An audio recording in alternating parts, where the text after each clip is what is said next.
প্রিয় দর্শক, আসসালামু আলাইকুম। শাসা নিউজের পক্ষ থেকে সবাইকে স্বাগতম।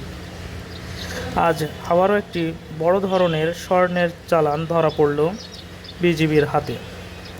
Border guard Bangladesh Jessore ৪৯ battalion বিজিবির সফল অভিযান পরিচালনা করে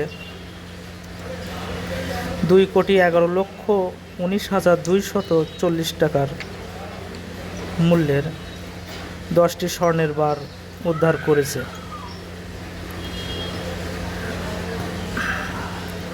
৪ ডিসেম্বর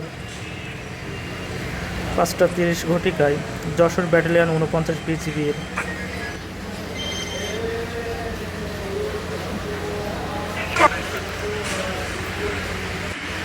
একটি টহলদল গোপন সংবাদের ভিত্তিতে যশোরের কোতোয়ালি থানাধীন মুরাদগড় বাস স্ট্যান্ড পাকা রাস্তার উপর হইতে ২ জন আসামিসহ ১,১৬৪ গ্রামের 10টি স্বর্ণের বার ও 3টি মোবাইল ফোন আটক করে।